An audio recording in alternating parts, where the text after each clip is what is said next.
This is the Louie T Network.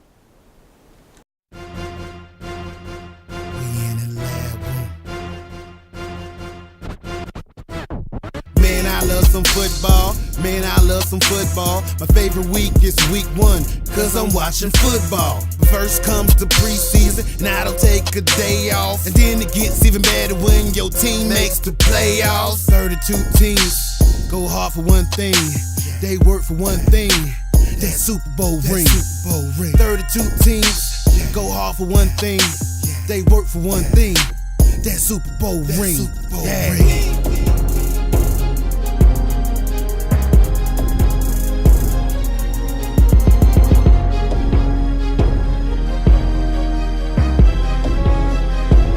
We in the lab room.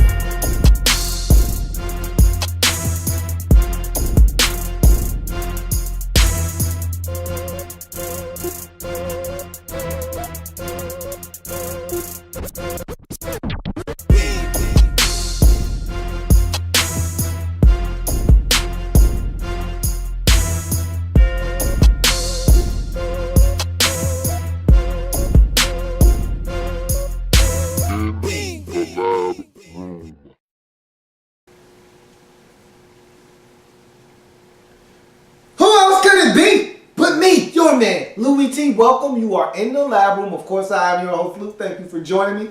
Week number 8 in the National Football League. Tampa Bay Buccaneers at home taking on the Minnesota Vikings. This game upset me to no end. I don't even like talking about this game, to be honest with you. That's part of the reason why it took me so long to upload this video, is because it took me a while to watch this game. Because this game cost me $1,750. Oh, I can't even say it. Bear with me, it took me a while to get that one out. I was in a football pool, came down to me and one other guy basically at the end. And this wasn't the game that it essentially came down to, but at the time I didn't know that this was going to be the game that cost me the pool. But had the Buccaneers won the game, I win the money. So yeah, you can understand why this one is tough to swallow here, but watching it just made it that much more frustrating, okay? So essentially, this is the game in a nutshell. This game it's not a lot here, okay?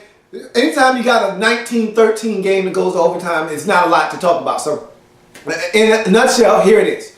No points until right before the half. Vikings get a field goal from Blair Walsh.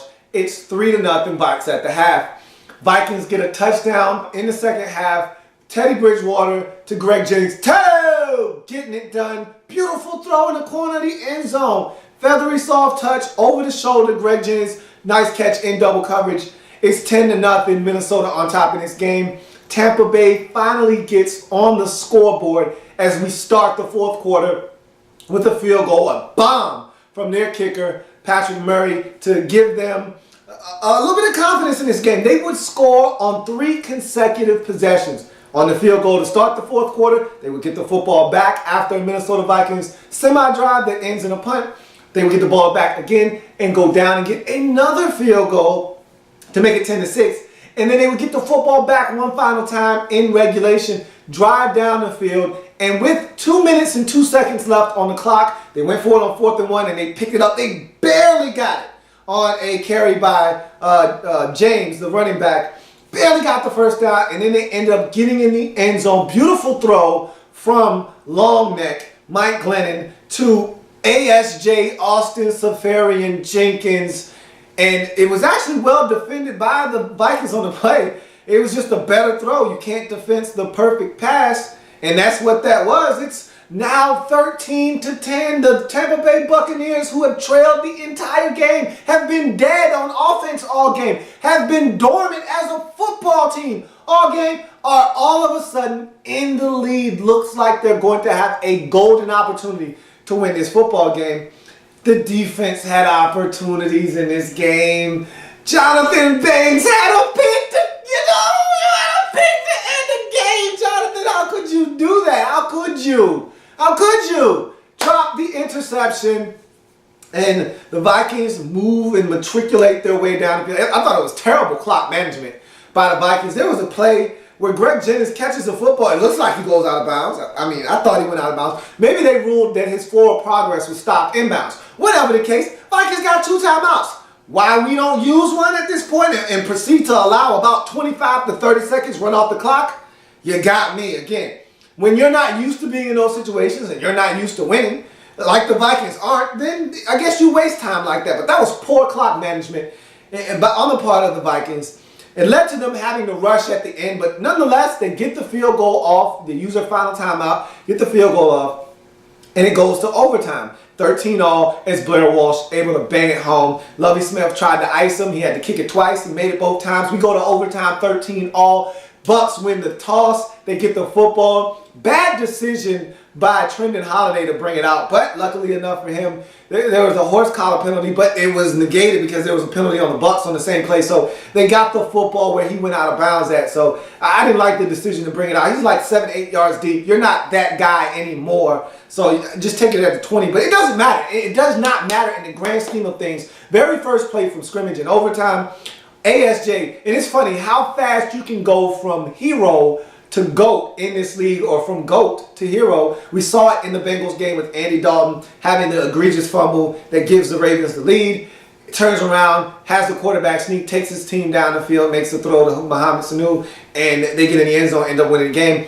How he went from GOAT to hero, well, it's the same thing here, but the inverse, as ASJ goes from hero with the what seemed to be the game-winning touchdown to the game-winning fumble. Oh my goodness. He gets stripped. What a hell of a play by rookie Anthony Barr. I mean, that's textbook. They call it the lawnmower. You reach in, you rip it out, like just simulating pulling the lawnmower, yanks the football out.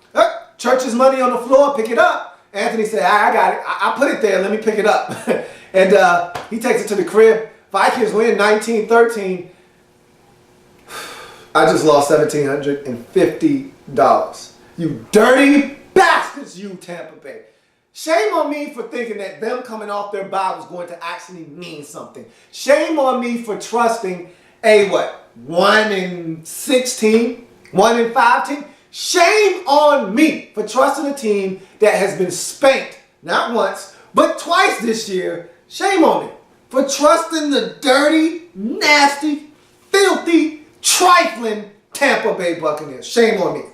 Good win by the Minnesota Vikings. They almost had their heads hurt for 2 consecutive weeks. Remember last week, they had that game against the Bills until Samuel Watkins and company got it done at the very end with 1 second left.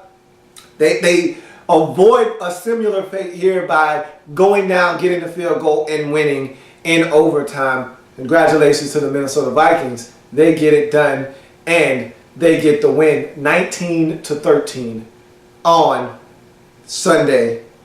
Boy, that was a tough one to swallow. Tough pill to take and swallow. But, hey, it is what it is. Vikings got it done on the road. Wasn't pretty, but it's a win nonetheless.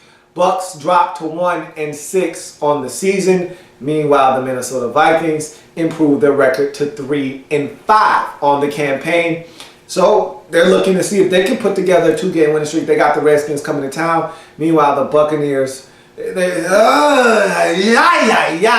not pretty at all, and they don't get the W. So, gosh, that's going to do it for me here on this program. I thank you for joining me. If it happens in the National Football League, whether big or small, we cover it all here in the lab room. Come back and join me as I continue to break down week number 8 in the National Football League.